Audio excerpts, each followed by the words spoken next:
So, welcome all of the attendees. My name is Jessica Graham. I'm the GSA Program Manager. Let me make sure everybody can see my screen with the Governor School for the Arts, correct? Everybody seeing that, I think? Give a thumbs up maybe in the chat. I am an alum of the program, so I went many moons ago in for drama. So it's really an honor to work for the program and just to get to spread the good word, as I like to say, about GSA and all the amazing opportunities it has for us. For example, because I got to go to GSA, I was able to have really great scholarships to universities, so I was able to major in the art form that I really was passionate about, which was drama. And I was able to do theater from coast to coast, from California all the way to New York and Maine, actually. So it was a great time. Really enjoyed it. So with me is Natalia. Natalia, will you talk about your role at GSA and your role outside of GSA? Sure. First off, I want to give a heads up. There is some construction going on in Oh, my building, so if there are any sounds, I was told they're done with all the loud things. But hello, everyone. My name is Natalia. A little bit about me. I am an industrial designer by trade. For those of you who are not familiar with the term industrial design, it basically means product design. So designing things for general use, for mass production. It can vary through a lot of different markets and disciplines, but me specifically, I have experience designing for the furniture industry, cutlery, home goods, things related to pharmaceuticals, so it kind of runs the gamut. I'm also an educator. I teach on the college level, currently interior design courses, industrial design courses, and some foundational architecture. So I'm a jack of all trades, and I think this is a good segue into my role at GSA. I was a chair last year for the design discipline, and I have done 2 summers with design this far. And design is a very, again, general, inclusive major, where it doesn't matter if you're interested in architecture, interior design, industrial. We have a little bit of something for everybody, and my experience kind of reflects that. So, looking forward to this webinar. Looking forward to seeing the new 2026 cohort and what you guys are bringing to the table. absolutely. We've got some applications already started, so we're very excited about Ah. that. So absolutely, well, wonderful. So there will be time for a Q&A at the end of today's presentation. So feel free, excuse me, to use the Q&A feature here on Zoom to ask your questions. And you can put them in the chat, but prefer to put them on Q&A. If you're joining us on Zoom, you will also receive a survey at the end of today's session. The survey helps us know how well we're recruiting and ways that we can improve. So be sure to fill that out. And then if you aren't aware, today's session is part of a larger series of virtual sessions that GSA hosts throughout the fall for parents, teachers, and applicants. We hope that you'll take advantage of many of these resources to learn more, ask questions, and connect with GSA. So I'm going to show you kind of what that timeline looks like. So we do have 2 more GSA one-on-one webinars are coming up. So those webinars will go very much so in depth about the summer program, just kind of the day-to-day aspects, and also talk about a little bit more in depth about the whole application as a whole instead of just focusing on the architecture and design application. So you haven't done one of those yet, I highly suggest doing that. It's really informational. You can ask a lot of really in-depth questions like, do you have to do your own laundry? Or, can I go home on the weekends? We get a lot of those questions. So yeah, those are always fun. And then if you're interested in other webinars, I do suggest going ahead and if you're interested, excuse me, in other art forms, you want to sign up for other webinars. So we did already have the creative writing musical theater webinar, but you can review those recordings. We'll have those on our YouTube channel. But if you're interested in instrumental music, graphic design, dance, drama, visual art, etc., we'll still have more of those dates and times coming up. We still do not have a time or date yet for film and photography, but that is still more to come. So you can register for that on our website, Kentucky, with Kentucky spelled out, gsa.org. And remember that this is not the only way to get your information about GSA. You can also give us a call. This is our helpline number, 502-566-5192. I have that memorize. I can read it in my sleep kind of situation. And then you can also email us at gsainfo@Kentucky with Kentucky spelled out KentuckyPerformingArts.org. Again, that's gsainfo@KentuckyPerformingArts.org. And then we also have our social media, our Facebook and our Instagrams right there. You can see that. But yeah, reach out to us, message us. We're happy to answer any and all questions. This is our job to help you answer questions and to make you feel you're as prepared as possible to submit your application to GSA. So we are happy to answer any and all questions. So before we get into the design aspect of things, we're going to do a little bit about the GSA program. So what is GSA? At its core, GSA is a community of artists empowering Kentucky's next generation of creative leaders. So it is a 3-week residential program. That means you live on a college campus. So we just announced that our new university that we're going to be at is Northern Kentucky University. We're very excited. So we will be at Northern Kentucky University for 3 weeks during the summer. Again, you will live on campus all 7 days a week, 24/7. And then we accept high school sophomores and juniors who live in the state of Kentucky. And then it is conservatory style training. So that means, you'll have classes starting from 10 a.m. till 1 p.m. and then another studio class from 2 p.m. till 6 p.m. and then possibly another studio class from 7 p.m. to 10 p.m. That is not the same thing every day. You're going to be doing very different things. You could be collaborating with another art form in the morning. You could be going on a field trip in the afternoon. And then in the evening, you could be working on a studio project, things like that. So it does vary day to day. You're not just sitting there learning a same subject over and over. But one thing that is really special about GSA is we do a lot of interdisciplinary collaborations. And so we do have 10 different art forms that we'll talk about here in a moment, but that is kind of the general overview of GSA. I also want to add that we are expecting to take approximately 275 students this summer, and for architecture and design, we typically accept 16 students. All right, wonderful. So, great, and then let me show you. Yes. Okay, great. Also, actually, let me go back one thing. One other thing I wanted to add. We will not ask you for your GPA, SAT, or ACT scores during the process. And then you can also apply it to 2 art forms. So let me go back. That was one step I wanted to add. So we have 10 different art forms you can apply to. You can apply to 2 different art forms, but attend only for one. So for example, if you're really into, we're getting a lot of, we always get a lot of creative writing and like drama folks. So you can apply to both creative writing and drama, but you can only attend for one. And then for example, if you're a sophomore and you don't get in your sophomore year, you can reapply your junior year, again, applying for 2 different art forms if you would like to. If you applied your sophomore year, got in your sophomore year, you cannot reapply your junior year. So if we have any alum in the audience, you cannot apply again. All right, so these are 10 different art forms. Of course, architecture and design that we're here for today. Creative writing, dance, drama, film and photography, graphic design, instrumental music, musical theater, visual art, and vocal music. There is an application fee for each application. It's a $35 application fee for your first art form, and is collected at the very end of the application process. And then if you apply with a second art form, it's a $15 additional fee. Now, if you are on free reduced lunch, or if you don't pay for lunch at school, then that fee is totally waived. You just click a button that says, I qualify for this, and there are no questions asked. All right.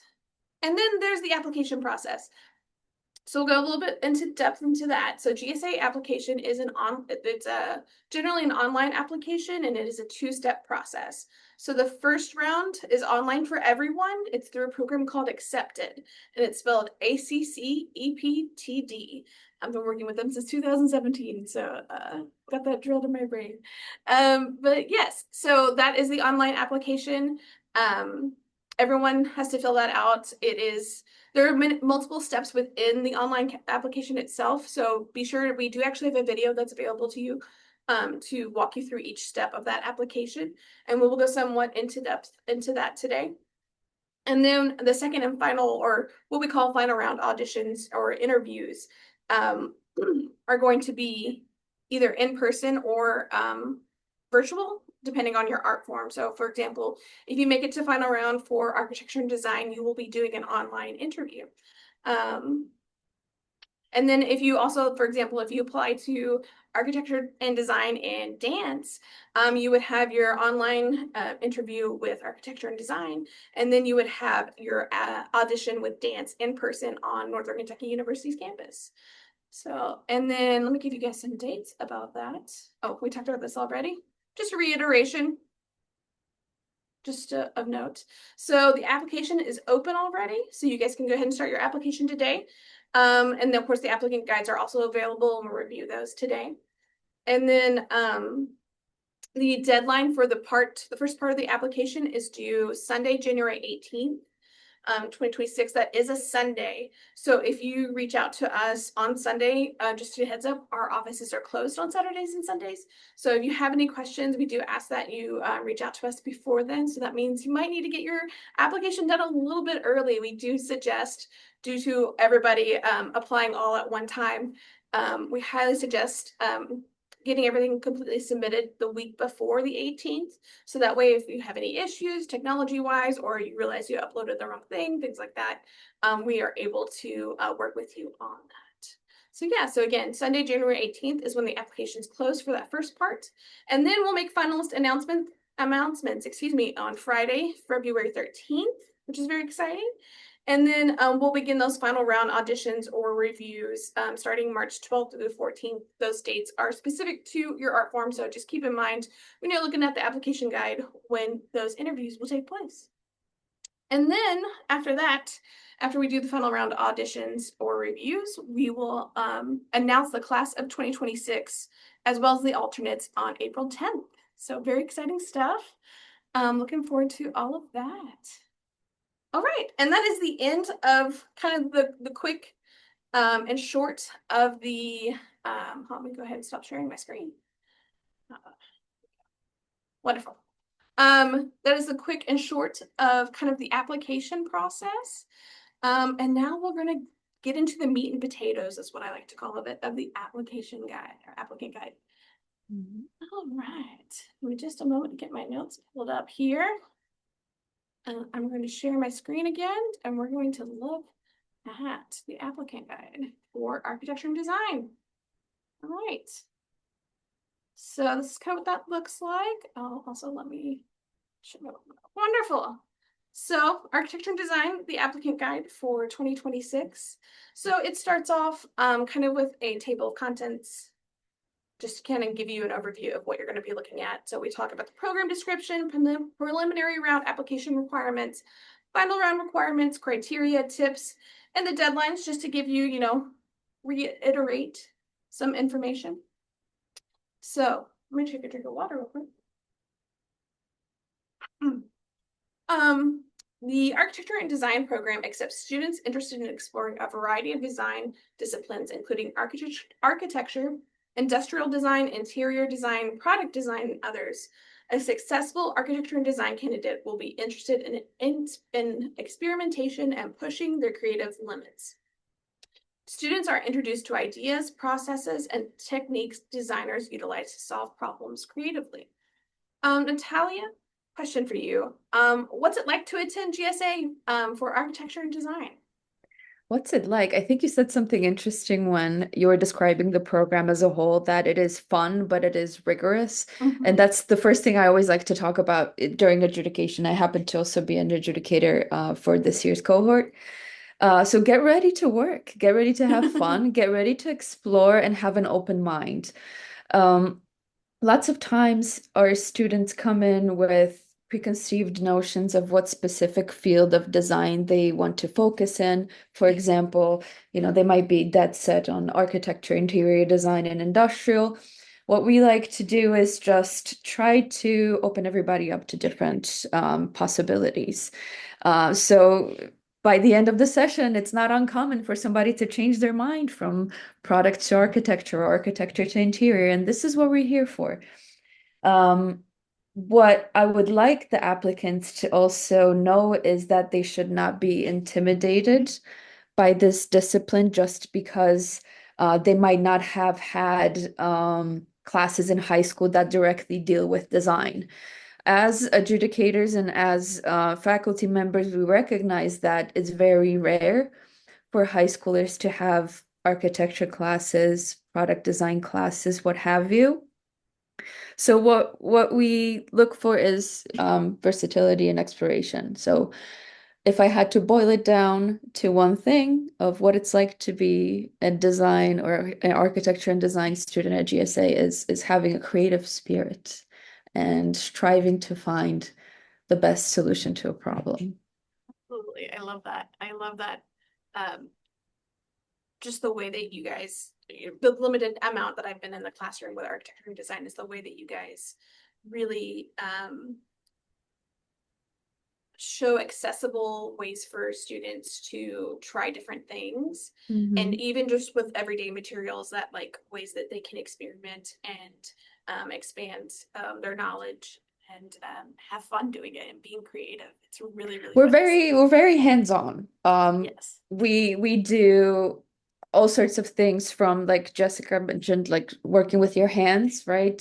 Using materials such as cardboard, paper, clay, foam board, to also digital techniques. We do CAD and 3D modeling and using Illustrator, etc. So we want to expose you to as many techniques as possible that are useful in the practice of design. Awesome. And we talk about emphasizing a little creative thinking. We talked about this. Mhm. Wonderful. Thank you. Thank you. So another part of the applicant guide, you can actually click to see some images from previous years and kind of see different projects that they've worked on over the years. Of course, it's also in this applicant guide as well. All right. So again, we talked about preliminary round application requirements. These are due January 18th by midnight if you're on Eastern time, 11 p.m. if you're on Central Time. Um, so again, this is that first part of the application. So the things that are due for this are the 2 recommendation forms, your personal short essay. We'll talk more in depth about that. We'll talk more in depth about each of these factors. So I'm just going to briefly go through them. Personal question video, art form specific questions, portfolio images, portfolio cover sheet, which is always a very hot topic on the helpline, and then sketchbook images. So the very first thing you want to do before you start your application is to find 2 people who can, well, we'll talk about what a recommender looks like, but 2 people you want to ask them to be your recommenders. So in the past, we have suggested that teachers be your recommenders, but um, we understand that not every applicant has a teacher who is specific for architecture, design, things like that, who have experienced the students' artistry. So you can also have somebody who speaks to your character, accountability, or your work ethic. So this can be, your English teacher. It could be your math teacher, etc. Could be your school administrator, kind of like your guidance counselor, a coach, all that fun stuff, mentors, people who are involved in your personal artistic development, such as your youth minister or staff in an organization that you volunteer with. So whenever you have those 2 people, you go to them and ask them first, like, hey, hello, I'm applying for Kentucky Governor School for the Arts in the field of architecture and design. I would really love to have you as a recommender to talk about my experience, either character wise, etc., or artistry and things like that. And then once they give you the okay, you give us their email address, their first and last name, and their email address. Make sure that their email address is correct because we won't know until later on if it bounced back. So make sure their email address is correct before you put it in. And then you'll get to the point of the application where it'll say, oh, who are your recommenders? You'll insert their name and their email addresses. So the form that and then once you do that, excuse me, your recommender will automatically get a form, and then it takes about 10 minutes for them to fill out a form. So they do not have to submit a letter. You do not have to submit a letter for them, etc. So great. Again, this is kind of describing what I just talked about. Um, and then after you have submitted their email address, also confirm with them that they've received the form, because sometimes that can go to spam, things like that. In that case, reach out to us. We're happy to send kind of a paper format, or not, sorry, not a paper format, a Word document of those same questions that they can send to us, and then we can fill out your application for you, or that portion of the application for you. All right. And then, yeah, again, no letters needed. Some of this I've already iterated. So question for you, Natalia. How do you all, as the panelists, how do you use the recommendation forms, and what are you looking for specifically within the recommendation forms? Mhm. So like you said, it's not going to be the same for everybody. Like you mentioned, not everybody has a design specific mentor. So we're not really looking for somebody to endorse your sketching or design skills, but more talk to you to talk about you and your character, to see if you are a good fit into our little community here. And we are talented, we are rigorous, and we are resilient. We want to make sure that you kind of fit into the culture that we are trying to cultivate here at GSA. And you might wonder why there are so many things that you have to do for the preliminary round. We'll talk about a video essay in a bit, but that in addition to recommendations and portfolio, it's just that we really want to get a full picture of who you are as an artist or as a designer, besides just images from a portfolio that are kind of detached from who you are as a person. Absolutely. Thank you. Thank you for that. All right, so the next portion of the online application, you have a personal short essay. Again, this is a 250 word max essay. Don't feel like you have to write a novel. I mean, feel like you're answering the question, but don't feel like you have to write a novel.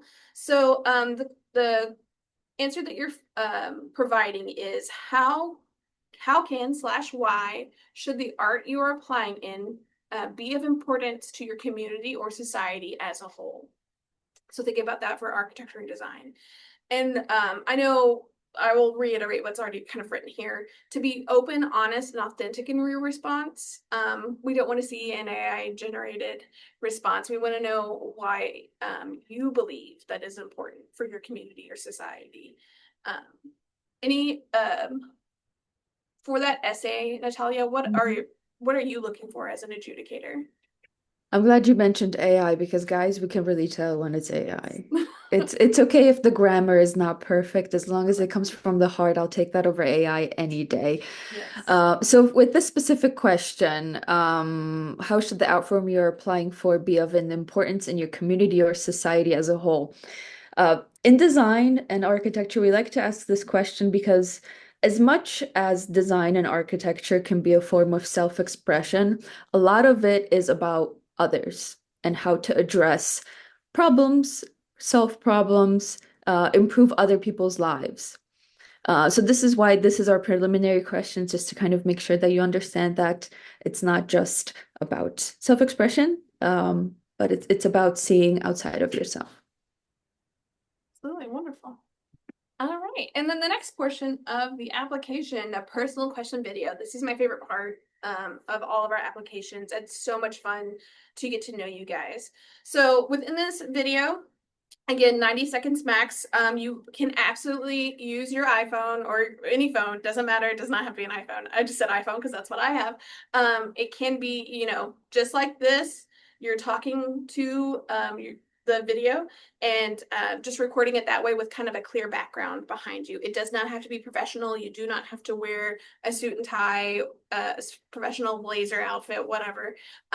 It's mostly learning who you are as a person. That's kind of the goal of these videos, or this specific video is learning why this art form that you're applying to is important to you, and what are your goals for yourself as an artist in this art form. So again, we're looking for authentic responses, why you have the drive to kind of explore this art form.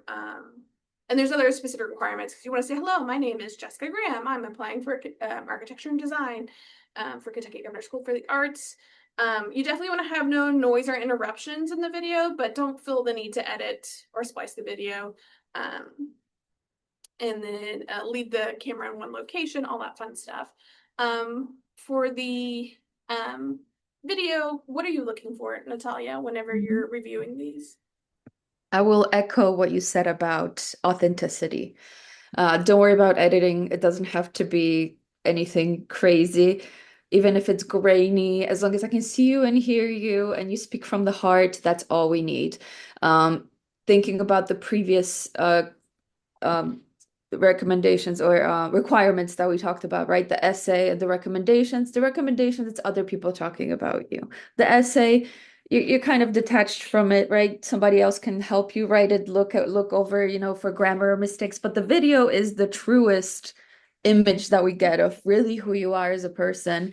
Um, your motivations for applying, seeing if your heart's in the right place, what you think of design, why you chose design, and just speaking from last year's experience with adjudication, I think the video was, I mean, all the parts are important, but the video, it was that last puzzle piece that really helped us decide who's in and who's out.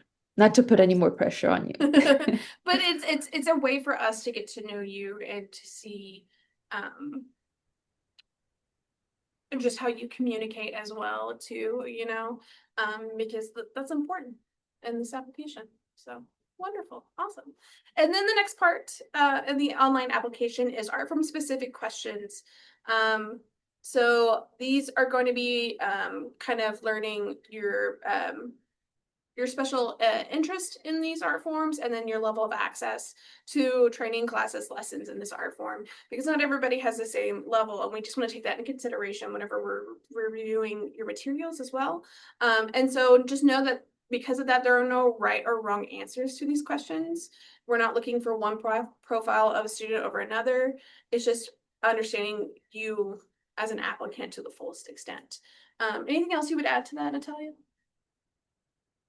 No, I think you're pretty right on the money. And again, this is something we mentioned a couple of times already. We understand that not everybody has design experience, so it's fine. We look at a lot of different aspects of your application too. So even if you've never done design before, but you have some art experience or engineering or anything related to that, and your application is strong, you'll be fine. Wonderful, thank you. Awesome. And then for the fun stuff, the portfolio images or files. So for architecture and design, you need 7 total works uploaded into your application. So the 4 pieces required are an object study, still life, an environment, landscape, a piece inspired by geometry, a 3D piece made of any material, and then there are specific requirements for those pieces. Trying to think anything I want to add to that. Anything you want to add to that, Natalia? I guess just in broad strokes, we're looking for both two-dimensional, three-dimensional work. That's kind of the nature of the game, regardless of the discipline, sub-discipline that you choose in design. So again, we are trying to be as flexible as possible, and we think every applicant should have these general categories in their repertoire. Still life, landscape, piece inspired by geometry. Again, so some of these are more literal, but for example, the third bullet point is a little bit more abstract. I think there's a little bit more freedom there, and importantly, number 4, so the 3D piece made from any material, it can be anything sculptural. So this is the three-dimensional element of your portfolio. It can be a folded object, it can be a sculpture. We just want to see if you have an understanding of spatial design outside of a 2D context where it's just a flat sheet of paper. Yeah. Um, and one thing I think sometimes students or applicants struggle with is sometimes we're very broad on the things that we request, and we Mhm. do that intentionally because we want you to get those wheels turning, be creative, come up with new or just different ways of thinking. We want to know that like this is your interpretation of Mhm. this information. So we want to see what it brings up for you kind of situation. And the way you Mhm. interpret these requirements for the portfolio is also a good preparation for how we handle projects during the session too. There are some projects that are more literal than others, and we usually start out with those to kind of warm up. But The further we move into the session, usually your design briefs will be a little bit more open-ended and you get more freedom to explore how you want to answer the question that's being asked of you. Absolutely. Absolutely. And then the three remaining portfolio pieces will be it's best to include a variety of mediums and subject matter. So please show us your best work, your identity, your interests with these pieces. We encourage you to include additional 3D materials, or the 3D work of any materials, excuse me. I read it and then my brain sped through it. Of any portfolio, or if any of these portfolio pieces are derived from another work or photograph, please submit an image for the reference material, crediting the original artist when applicable. You may also include original photography or digital art in these pieces. Anything you would add about these additional I think this guidelines? is just a good miscellaneous section. Let's say you have a piece that you are very proud of, but it doesn't really fit into the criteria that are listed in the portfolio requirement. Add those in. If there's something that you're really passionate about that you want us to see, or something you think you're particularly good in, put it in. That's where you put it in. Absolutely. Great. And then the portfolio cover sheet. This one document should outline all portfolio pieces uploaded as part of your application, almost like a table of contents. Love that reference. For each work, please include the following. I'm not going to read that out loud, but again, helps us know kind of the materials used with each image. When you completed it, so that way we know, is this a couple of years ago? Is this, 6 months ago? That kind of situation. Dimensions, medium, description of the process. Any words of wisdom for this portion of the cover sheet? It is pretty cut and dry, but any thoughts about that, Natalia? This is more for us as adjudicators to be able to kind of streamline the process of us looking through all the applications.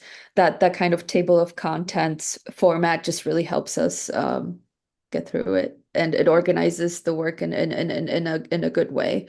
Yeah, not much more than that. Yeah, yeah, pretty quick. Awesome. And then images, this last part of this will be the images of your sketchbook pages or your 3D experiments. So this kind of helps us show your progress within your sorry, I was thinking the word production, that's not where the right term, but your how you got from point A to point B to the completion in point C. So anything you want to add about that, Natalia? Yes, the reason we have that is, like you said, it's the process is extremely important in design. As much as we love seeing beautiful results and finished projects, the design process is something that we try to teach in academia just as much as hard skills like model making and 3D modeling. Process is king. So this is just for us to see that how your brain works, how you figure out ideas and solutions, and um, a big thing that we try to instill, especially in beginners or students who are just starting out, is that you never want to go with your first idea, and you should always explore. So showing those explorations is very important for us. Wonderful. And then that's kind of the end of the preliminary rounds. And then there's also, once you complete, again, that preliminary round, you submit it by January 18th. You get a notification on February 13th that you have made it onto final round. Then you want to look back at this applicant guide, and then this is the final round requirements. So these are the final round auditions and interviews, or sorry, the final round interviews for architecture and design will be March 13th and 14th. And they will be virtual, so you don't have to worry about traveling to NKU for that. There is a questionnaire before you get there in March. So you'll have to answer more additional questions, but again, it's just kind of a way to get to know your career goals, your favorite artists, that kind of situation. And then there's going to be there's going to be a design prompt. We won't cover that today, but you'll get more information if you make it to that portion of the application. And then you move on to the interview. So that will be through Zoom with our lovely adjudicators, and they'll just learn to get to know you. The interview is about 10 minutes. But yeah, it's pretty much cut and dry for that. Mhm. So anything you want to add to that, Natalia? Yeah, it's short and sweet. The interview is not something you should be overly nervous about. We don't bite. Usually we have some questions about the portfolio that you posted in the first round. And again, those are just the questions we ask to get to know you better.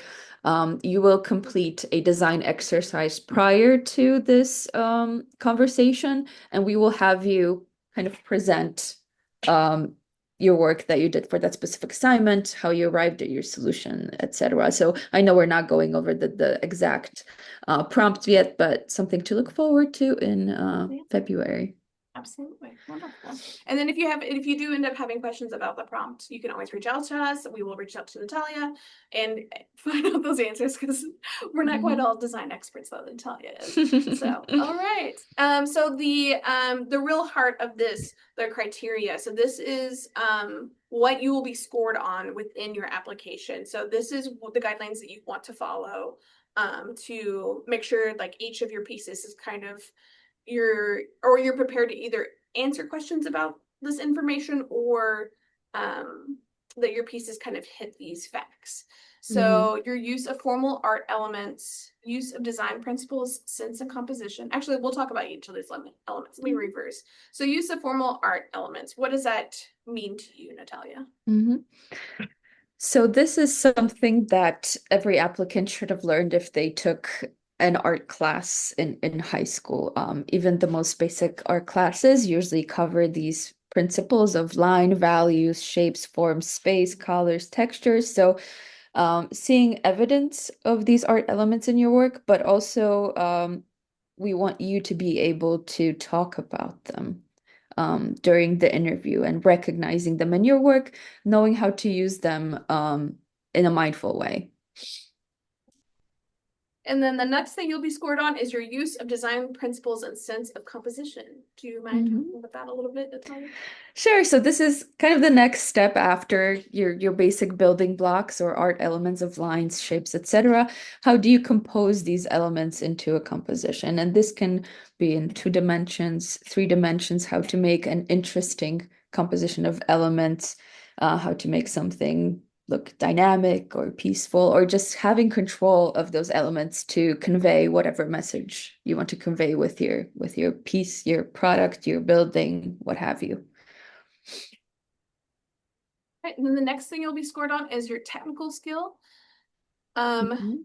so this is talking about, I'll let you talk about this, Mhm. Natalia. Yeah. I think we can kind of group the next two together, Yeah, technical great. skill and Absolutely. craftsmanship. You know, how well do you do what you do? How well do you do those use those elements that are listed in the previous two categories? Do you draw in a neat way? Do you know how to draw? Do you know how to create 3D sculptures, right? And again, it doesn't have to be design specific, but we want to be able to see that muscle memory.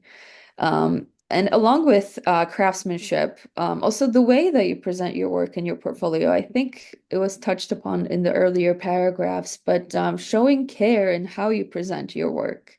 If you have an access to a scanner, please use it, right? Even if you don't, do your best. When you take photos, make sure that the background is nice and clean and it's not on like a wrinkled bed sheet, right? So just showing that consideration and showing that you value your work through presentation. I love that. Wonderful. And then originality and creative voice. Mhm. How do you guys score on that? That is a very important one. We want to see uniqueness, and I'm hesitant to say what that means because that's obviously very different for Yeah. everybody. So this is something that we needed to add on to craftsmanship and technical skill because that's one thing, right? But it still needs to be original and interesting and explorative. Wonderful. Awesome.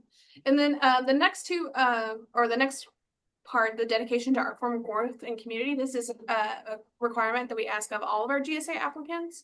It just Hmm. shows your desirability and ability to grow as an artist and your passion to the art form. Do you Hmm. have anything else you want to add to that, Natalia? Yes, dedication to the art form, I guess, would be my part of this. Um, showing passion for design, whatever subdiscipline of design you are thinking about. We're usually able to tell if somebody's applying because a teacher told them to, or maybe it wasn't entirely their idea and they're not psyched about it. Just seeing the enthusiasm in you all goes a long way. And then this is criteria specifically only for the final round because it is for the design exercise. So do Hmm. not necessarily take that into part of your preliminary round application, but keep this in mind for your final round application. I love that you guys say there's no correct way to complete the on-site exercise, but Hmm. the students will be critiqued on what product is created and how they explain their ideas. I love that. I'm so excited to see what this new design prompt is going to entail. And I'm really Hmm. excited to see what the artists come up with. So, anything else you would add to that portion of anything at the final round? Yeah, I think we pretty much covered it unless there are Yeah, questions in the Q&A. no, not at this point in time. Wonderful, Mhm. awesome. So, in the tips section, Natalia, what are a couple or 2 to 3 tips that you really feel like or big picture tips you'd offer to applicants? Curiosity and exploration is king. That would be my only thing, not to dilute this tip with other ones. I think that's the number one thing that we look at. Determination and hard work. Like we said, it's fun, but it's hard work. Yes. So we want to see that drive in you and exploration and creativity. Love. The one thing, and I will say this is across the board that we also talk about with every art form, to go and discover and explore like new ideas and new ways within the art form. There's so much free available material out there, whether it's through YouTube or through a library, or if you're near a university, you can go see a speaker, or you can watch it on YouTube. All that fun stuff, just to learn and expand. I think is always also super important for every art form. Absolutely. Wonderful. All right. And then the last part of the applicant guide talks about our deadlines again, just to reiterate, just so you have a place for it in the applicant guide. And then again, if you need help, you have our information right down here. Or if you need help with accepted, if you are concerned that you have materials that didn't upload or things like that, you can also reach out to accepted. And that is their information right there. But at this time, I'll stop my share real quick. My all right, great. Try to see if there are any questions. I'm going to keep rambling a little bit, but if there are any questions, feel free to go ahead and drop them in the Q&A or in the chat. Happy to view those. But I will ask Natalia a couple of questions while I'm rambling. So, Natalia? What is your advice for someone who is on the fence about applying to the GSA Architecture and Design program? Specifically architecture design or GSA in general? You Just know what? Whatever you'd like to answer. How about um don't be on the fence. We're fun. that? We We have a are good you time. will learn so much. And I would tell you I'm still in touch with some of the former students. I think I just did recommendation forms for colleges like three last week. It is such an opportunity, such a great opportunity for you to become a better designer. 3 weeks doesn't seem like a long time, but the progress that we see in students from day one until final day is it's personally my favorite part of the program. Yeah. I I'm very excited to see uh this year's applications. I GSA students never cease to amaze me, and like I said, just if you're on the fence, don't be. It's a free program. It's you will learn so much. There are students going on to amazing four-year institutions in the Midwest and beyond. And there's a reason why admission officers and universities look at GSA applications, GSA alum applications, um, with such a respect because it signifies talent, it signifies hard work, and seeing that GSA alum thing on your CV really does mean something. So please apply.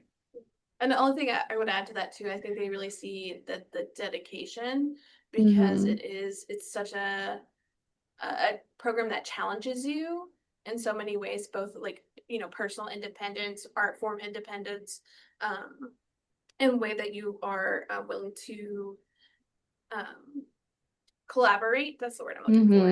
Hmm. With both in your art form and outside of your art form, really just makes such an amazing college student or artist out there. So Hmm. awesome, lovely. And then And mhm, go I'm ahead. sorry. We love people who are on the fence. Sometimes students are on the fence even when they are in the program. And one of the things that we love to do in design is, I mean, this is true for all GSA disciplines, guest artist. We like to invite people who are in different walks of design. And lots of times students leave these walks knowing what they want to do because they might be exposed to an aspect of design that they have never heard of before. And we're really changing lives in a lot of Yeah. ways. Absolutely. That's one thing. I'm going to brag about you for a second, Natalia. Whenever you did your faculty um, kind of presentation about your Right. work and your the materials that you've made, I was like, it just blew my mind and just incredible of how you approached each project in the ways that you made the I just made art out of, a chair and things like that. It was just Yeah. incredible. I don't think that was actually a project, but that's part of what I was thinking of. But it's just incredible. Just ways that I didn't know design could affect me every day, which is wonderful. That So means I did my job. I absolutely, love preaching the gospel of design wherever I absolutely. can.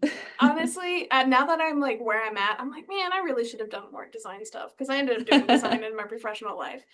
So I wish I had more of that background, that rudimentary background that I got later in life. So at an earlier age. But yeah. Well, you should visit us more often, in Yes, I the right. do. Yes, absolutely. I'm just gonna set up camp and there this year, this coming summer. It'll be great. It'll be a lot of There fun. you go. Yeah.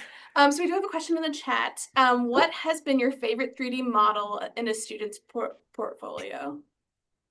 A favorite 3D model in the student's portfolio.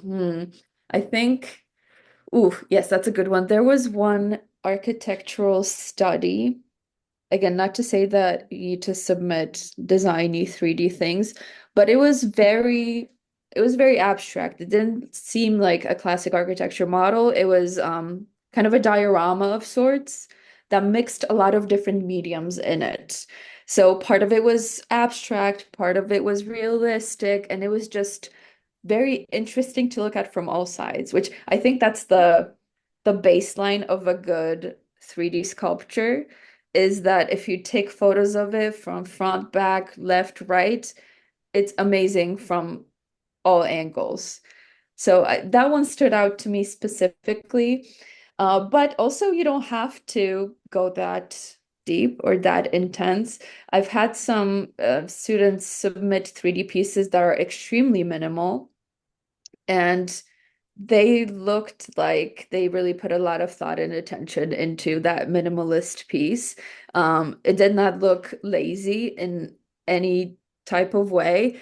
Um, Quite on the contrary, I could tell that every fold and every curve was very carefully designed. So those are the kind of two ends of the spectrum. I hope that helps answer your question, but my answer also goes to show you that there's no one correct answer. Right. That's one thing. Again, we want you thinking different or kind of outside the box. We don't, there's no right or wrong. We want to just see the technique and the thought you put behind it and the technical aspects of it. So yeah, great, Yeah, wonderful. good Uh, question. so could you tell me kind of what a a normal day looks like in architecture and design? A normal day. Well, let's talk about a three studio day because Mhm. that's where the magic happens. That's what separates the boys from men in GSA, right? So Yeah. usually we would maybe introduce a new project in the morning, get some preliminary work out. Let's say this is a day where we introduce a new project. We would focus on brainstorming again, emphasis on process. Process is everything. So getting as many ideas as you can out. We do a lot of one-on-one critiques. There are two faculty members in design. So we tend to circulate and see everybody there, talk about their ideas, maybe help them out if they're stuck or help them take their idea to the next level. In the second studio, we would usually move on to developing the idea that you thought was best or answers the project in the best way. So that might involve prototyping, building, depending if it's a 2D or a 3D project. And then during the final studio, we would probably finalize the short project like this, getting those final deliverables out, whether it's a poster, a model, a chair, what have you. And what we like to do on a 3 studio day, because it is very taxing, is that's usually where our guest speakers come in or call in to talk to the group because it's a 3 studio day, man. It can be tough. Yeah, it's beefy. So it's beefy. So this is kind of a compressed version. Sometimes if we have a longer project, it will obviously take more than one day to complete. But if it's like a quick exercise, that's usually what you're looking for. And of course, there's a lunch and a dinner in between. So you get little breaks. Yeah. Yeah, absolutely. Wonderful. Um, so we don't have any more questions in the chat or Q&A. So I personally have one more question. Mhm. So any final words to young artists watching today? Why should they pursue the arts, and why is their role as artist important in the world? Oh my God, that's such a big question. Okay, I we think can do so. one part of it. You can either say should they pursue the arts, or why is their role important in the world as artists?